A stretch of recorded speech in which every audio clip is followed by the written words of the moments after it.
Hello नमस्कार, मैं अंशला अपने चैनल में मैं आप लोगों का सभी का स्वागत करती हूँ। आज जैसा कि आपको मेरे टाइटल से पता चल गया होगा कि मेरे आज का क्या टाइटल है। आज का मेरा टाइटल है हाउ टू सॉल्व मिसअंडरस्टैंडिंग। अपनी गलतफहमियों को हम किस तरह से दूर कर सकते हैं। देखिए, गलतफहमी होती क्या है? गलतफहमी वो होती है जब हमारे रिश्ते के बीच में कोई ऐसी दीवार खड़ी हो जाए जिससे हम दोनों आपस से दूर हो जाएं या अलग हो जाएं, बात करना कम कर दें। गलतफहमी वो पौधा कह लीजिए, वो एक जंगली पौधा है। जब हम अपने किसी सीड्स को एक पॉट में लगाते हैं और उस बीच में सबसे पहले घास या कोई जंगली पौधा हमें दिखना शुरू हो जाता है हर दूसरे तीसरे दिन में। आपने ये बात नोटिस की होगी, जब हम कोई बीज लगाते हैं तो बीज का ड्यूरेशन टाइम होता है 15 to 25 डेज, लेकिन जो वो जंगली पौधा होता है बिना बोए अपने आप ही सबसे पहले बड़ा हो जाता है। और अगर टाइमली हमने उसको निकाल के नहीं फेंका, एक टाइम के बाद वो हमारे बीज को भी ढक देता है और उसको उसकी ग्रोथ खत्म कर देता है या फिर उसको बढ़ने नहीं देता। यही होती है हमारे रिश्तों में आई गलतफहमी। ये बहुत सिंपल वे था गलतफहमी को समझने का। अब हम बात करते हैं रिश्तों की। देखिए, कुछ रिश्ते ऐसे होते हैं जो हमें अपने आप मिल जाते हैं। जैसे हमारे पेरेंट के साथ जो हमारा प्यारा सा रिश्ता होता है, हमारे भाई बहन के साथ हमारा प्यारा रिश्ता होता है। इस रिश्तों में हमें ज़्यादा एफर्ट लगाने की ज़रूरत नहीं होती, क्योंकि हमारे पेरेंट के साथ हमारा ऐसा बॉन्ड होता है कि हम कितनी भी गलतियां कर लें वो हमेशा हमें माफ़ कर देते हैं और फिर से इस रिश्ते में हैप्पीली मोमेंट ले आते हैं। कुछ रिश्ते होते हैं हमारे, जैसे भाई बहन के साथ रिश्ता होता है तो हमारे भाई बहन भी हमें बहुत इजीली उस चीज़ को माफ़ कर देते हैं और बहुत प्यार से हमारे साथ रहते हैं। बट कुछ रिश्ते ऐसे होते हैं जिसे हम खुद बनाते हैं, अपनी मर्जी से बनाते हैं।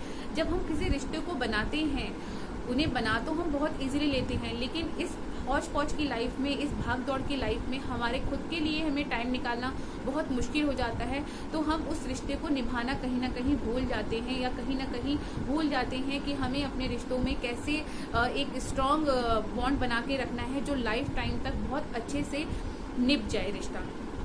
देखिए, रिश्ता बनाना केक कट करने जैसा है, लेकिन रिश्ते को निभाना केक बनाने जैसा। मैंने केक का एग्जाम्पल इसलिए दिया, केक हम सब लोग खाते हैं। केक में जो टेस्ट होता है, जो स्पॉन्जीनेस होता है, जो सॉफ्टनेस और जो मेलोडियस होता है, जब हम केक को कट करते हैं उसको कट करने से पता चल जाता है कि केक कितना स्पॉन्जी है, कितना सॉफ्ट है, कितना अच्छा बना हुआ है। लेकिन जब हम केक बनाते हैं तो केक में हर एक चीज़ बहुत बैलेंसिंग डलती है, बहुत ही एक्यूरेसी में डलती है। अगर कोई भी चीज़ केक में ज़्यादा पड़ जाएगी तो केक का स्पॉन्ज खत्म हो जाएगा, केक टेस्टी नहीं बनेगा या कुछ ना कुछ केक में कमी हो जाएगी जिससे वो टेस्ट नहीं आ पाएगा जो हम एक्चुअल केक में पाना चाहते हैं। ये रिश्ते बहुत ही नाजुक होते हैं जिन्हें हमने बहुत संभाल के रखना होता है। अब अगर मैं दूसरा एग्जाम्पल दूं कि रिश्ते बनाना मिट्टी में मिट्टी लिखना जैसा है, लेकिन रिश्ता निभाना पानी में पानी लिखने जैसा। हम मिट्टी में मिट्टी बहुत इजीली लिख सकते हैं, लेकिन पानी में हम पानी नहीं लिख सकते। इसीलिए रिश्ते निभाना एक आर्ट है, एक कला है, और वो कला हम सब में होती है, लेकिन कहीं ना कहीं हम भूल जाते हैं कि इन रिश्तों को हम कैसे निभाएं। अब बात आती है गलतफहमी आ कैसे जाती है। देखिए, गलतफहमी का कोई पर्टिकुलर रीज़न नहीं होता कि इन कारणों से, मैंने पॉइंट बताए और आपने नोट डाउन कर लिया कि भाई इन कारणों से गलतफहमी आती है। गलतफहमी किसी भी रीज़न की वजह से हो सकती है, चाहे वो किसी थर्ड पर्सन की कम्युनिकेशन की वजह से हो जाए, या हम आपस में बात कर रहे हैं, कुछ ऐसा मिसकम्युनिकेशन हो जाए, या हम कुछ ऐसी बात कर दें कि वो मेरी बात को ना समझ पाए और वो कुछ गलतफहमी बात को ले ले। तो रिश्ते में गलतफहमी किसी भी रीज़न से आ सकती है। आर्ट वो है कि अगर हमारे रिश्तों में गलतफहमी आ गई तो हम इसको दूर कैसे करें।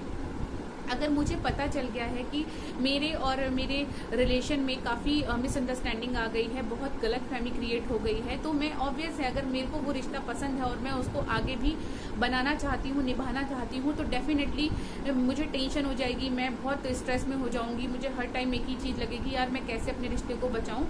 तो ये मुझे मेरे दिमाग में चलेंगी चीज़ें। और यही चीज़ अगर मेरे सामने वाले पार्टनर के मन में भी यही चीज़ चल रही है कि हाँ वो भी टेंशन में है या वो भी स्ट्रेस ले रहा है इस रिलेशन को बचाने के लिए, तो हमें एफर्ट करने चाहिए। लेकिन अगर हमें ये पता चल जाए कि हम जितनी टेंशन में हैं उसको कोई बिल्कुल भी परवाह नहीं है, तो ऐसे रिश्तों को हमें छोड़ देना चाहिए, कोई एफर्ट नहीं लगाना चाहिए, क्योंकि आपके वन साइडेड एफर्ट के वजह से वो नहीं रिश्ता सुधरने वाला है जब तक कि उसकी भी सहमति उस रिश्ते में ना हो। तो अगर आपको पता चल गया कि भाई जितने टेंशन में आप हैं उतना टेंशन में सामने वाला भी है, तो हमें 1 सेकंड की भी देरी नहीं करनी चाहिए और किसी मीडिएटर को नहीं ढूंढना चाहिए कि कोई बीच में थर्ड पर्सन आए और मेरी बात उस तक रखे। बिल्कुल भी नहीं, आप डायरेक्टली उसके पास जाइए और जिस बात की वजह से आप दोनों के बीच में गैपिंग आई है या मिसअंडरस्टैंडिंग आई है, वो बात A to Z वैसी ही कहिए जैसे वो बात स्टार्ट हुई थी। जब आप वो बात कह दें उसके बाद एक सॉरी भी फील करिए कि भाई मेरी वजह से सॉरी मैं कहती हूँ कि सॉरी। देखिए, सॉरी बोलना कोई बहुत बड़ी बात नहीं है। सॉरी वर्ड अपने आप में भी बहुत ही सीमित है और आपके दिल से सॉरी बोलने में सामने वाला अपने आप ही रियलाइज कर देता है कि शायद कहीं ना कहीं इसकी गलती ना हो, क्योंकि वो सॉरी फील कर रहा है। फिर आप सामने वाले अपने पार्टनर को चांस दीजिए कि अब आप अपनी बात कहिए। और एक बात का हमेशा ध्यान रखिए, जब सामने वाला भी अपनी बात रख रहा हो तो बीच में बिल्कुल भी ना टोकिए, उसको पूरी बात कह लेने दीजिए। उसके बाद आप देखिए कि इस बात में कुछ ऐसे पॉइंट्स तो नहीं आए हैं जो अभी तक सॉल्व नहीं हुए हैं या अभी भी वो कुछ उसमें हमारा गैपिंग बन सकती है, तो उस पॉइंट को तुरंत की तुरंत सॉल्व कर लीजिए। उसके बाद आता है समय। ऐसा नहीं है कि आपने अपनी बात रखी, उन्होंने अपनी बात रखी, उसके बाद आप दोनों ने एकदम से बोल दिया कि भाई अब तो आप अपना टाइम जो है अब हो गया, अब आप बताइए कैसे कंटिन्यू करना है, कैसे हम रिलेशन को आगे बढ़ाएं, कैसे करें। बिल्कुल भी जल्दबाजी मत करिए, क्योंकि ये माइंड है, थोड़ा सा टाइम लेता है हर चीज को समझने के लिए, सोचने के लिए। थोड़ा टाइम आप भी लीजिए, थोड़ा टाइम आप उन्हें दीजिए, फिर साथ में बैठिए, थोड़ी गैदरिंग करिए, चाय कॉफी करिए, थोड़ा सा अपना टाइम आपस में आउटिंग जाइए, थोड़ा टाइम आपस में स्पेंड करिए। उसके बाद ये डिसाइड करिए, प्रॉमिस करिए एक दूसरे के साथ, जिस बात की वजह से हम दोनों के बीच में गैप आया है या मिसअंडरस्टैंडिंग आई है, वो बात दोबारा रिपीट ना हो या उसकी वजह से दोबारा हमारे रिश्ते में मिसअंडरस्टैंडिंग ना क्रिएट हो। इससे क्या होगा, अगर आप और आपका सामने वाला पार्टनर भी ये एक बॉन्ड बना लेगा और एक प्रॉमिस कर लेगा कि आगे से अगर कोई भी बात होगी तो डायरेक्टली कोई भी मेरे में भी अगर मेरे मन में कोई पॉइंट आता है कि ये बात की वजह से मुझे थोड़ा सा प्रॉब्लम हो रही है या वो सोचते हैं कि इस बात की वजह से मुझे बहुत गिल्ट फील हो रहा है, तो आप बिना किसी देरी के उसको खींचिए मत, टाइम मत दीजिए, उसको तुरंत सॉल्व करने की कोशिश करिए बिना किसी देरी के। ये तो बात हुई गलतफहमी की। देखिए, अगर हम रिश्तों को समझें तो एक लाइव एग्जांपल के साथ मैं आपको समझाने की कोशिश करूंगी। जब हम किसी बीज को, किसी पौधे को लगाते हैं, उसकी बीज को किसी पॉट में डालते हैं, तो हम उसकी बहुत इनिशियली जो स्टार्टिंग के डेज होते हैं, हम उसकी सुबह शाम उसकी बहुत केयर करते हैं। मॉर्निंग में उसको सनलाइट देना, फिर उसको शेडो देना, उसकी हम बैलेंस को उसको मेंटेन करके रखते हैं कि किस टाइम इसको सनलाइट की कितनी ज़रूरत है और उसको शेडो की ज़रूरत है कि किस चीज़ की ज़रूरत है, उसका हम ध्यान रखते हैं। जब पौधे थोड़े से बड़े होने लगते हैं तो उसकी केयर हमारी थोड़ी सी कम हो जाती है। जब पौधे बड़े हो जाते हैं तो हम कई बार पौधों को पानी देना भूल जाते हैं या उतनी केयर उसकी करना भूल जाते हैं जितनी केयर हम स्टार्टिंग में किया करते थे। इसकी वजह से पौधा कई बार हमारा मर जाता है और हमें ये पता नहीं चलता कि हमारा पौधा सूख रहा है या किस वजह से ये पौधा मर रहा है। उस टाइम पे हम अपना जितना हमारे माइंड में आता है हम पानी देना शुरू कर देते हैं, उसमें फर्टिलाइजर देना शुरू कर देते हैं, खाद वाद डालना शुरू कर देते हैं कि हमारा पौधा किसी तरह से बच जाए। But end of the end कई बार ऐसा होता है कि वो पौधा खत्म हो जाता है या फिर वो पौधा चलने लग जाता है। ऐसे हमारे रिश्ते होते हैं। जब हमारे रिश्ते बनते हैं तो हम उसकी बहुत केयर करते हैं, बहुत ध्यान रखते हैं अपने रिश्तों का, डे बाय डे टच में रहने की कोशिश करते हैं कि हमारा रिश्ता स्टार्टिंग हुआ है, बहुत मतलब हम केयर करते हैं। लेकिन जब हमारा रिश्ते का एक लेवल बन जाता है, एक बॉन्ड क्रिएट हो जाता है, तो हम कई बार भूल जाते हैं कि हमारे रिश्ते को उतनी ही ज़रूरत है जितनी स्टार्टिंग के डेज में थी।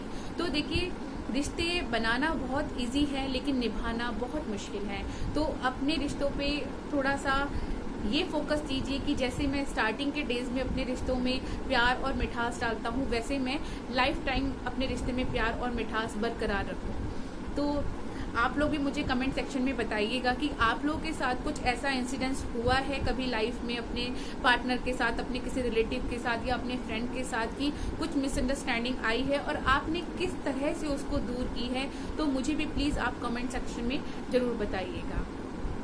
जिन्होंने मेरे चैनल को सब्सक्राइब कर दिया है उनका बहुत बहुत मैं दिल से धन्यवाद करती हूँ। और जिन्होंने सब्सक्राइब नहीं किया है तो प्लीज़ वो सब्सक्राइब जरूर कर लीजिए, जिससे आपको मेरी नई मोटिवेशनल वीडियो नोटिफिकेशन सबसे पहले मिल जाए। और सब्सक्राइब करने के बाद एक बेल आइकन दिखता है तो प्लीज़ उसको जरूर प्रेस कीजिए, जिससे मेरी नई वीडियोज़ जैसी आए वो अपडेट सबको सबसे पहले आपको मिले।